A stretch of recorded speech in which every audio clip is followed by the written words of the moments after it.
எல்லோருக்கும் தந்தை இறைவன்.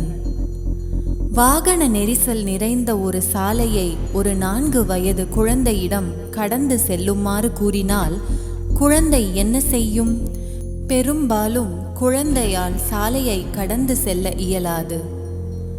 குழந்தை வாகனங்களை கண்டு மிரண்டு போய் நிற்கும். அச்சத்தால் அழவும் செய்யும். அதே குழந்தையை அக்குழந்தையின் தந்தை தனது தோளில் சுமந்து கொண்டு சாலையை கடந்து சென்றால் குழந்தை என்ன செய்யும்? தந்தையின் தோளில் சௌகரியமாக அமர்ந்து கொண்டு சாலையில் செல்லும் வாகனங்களை எல்லாம் பார்த்து கையை அசைக்கும், சிரிக்கும், மகிழ்ச்சி அடையும். குழந்தையின் மகிழ்ச்சிக்கான காரணம் என்னவாக இருக்கும்? அப்பா என்னை தோளில் சுமந்து செல்கிறார், எனக்கு எந்த ஆபத்தும் கிடையாது. அப்படியே ஏதேனும் ஆபத்து நேர்ந்தால் அப்பா என்னை காப்பாற்றி விடுவார். இத்தகைய நம்பிக்கை குழந்தையின் மனதில் திடமாக இருப்பதே இதற்கான காரணமாகும். அந்த சிறிய குழந்தைக்கு தந்தையின் மீது இருக்கும் அசைக்க முடியாத நம்பிக்கை பெரியவர்களான நமக்கு உள்ளதா? பிள்ளைக்கு தந்தை ஒருவன், நம் எல்லோருக்கும் தந்தை இறைவன்.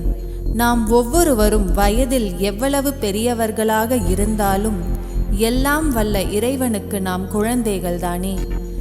நமது வாழ்க்கையிலும் அவ்வப்போது பிரச்சனைகள் மற்றும் துன்பங்கள் போன்றவையெல்லாம் நாம் கடந்து செல்ல வேண்டியுள்ளது. அத்தகைய தருணங்களில் நாம் என்ன செய்கிறோம்?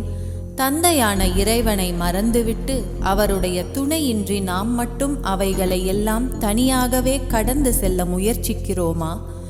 அவ்வாறு நாம் செய்தால் என்ன நடக்கும்? பிரச்சனைகளும் துன்பங்களும் மலையாக அல்லவா தோன்றும்.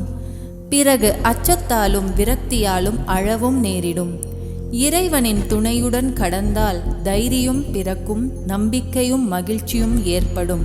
ஆகவே வாழ்க்கையில் எத்தகைய பிரச்சனைகள் தோன்றினாலும் நான் தான் இவைகளை எல்லாம் சமாளிக்கிறேன் என்ற எண்ணத்தை நாம் முற்றாக விட்டுவிட வேண்டும். எல்லா சுமைகளையும் இறைவனிடம் கொடுத்துவிட்டு நாம் லேசான நிலையில் இருக்க பழகிக்கொள்ள வேண்டும். சிந்தனை துளி. அழைத்தவர் குரலுக்கு வருவார் இறைவன் என்று கூறுவார்கள். நாம் என்ன செய்தாலும் இறைவனையும் துணைக்கு அழைத்துக் கொள்வோம்.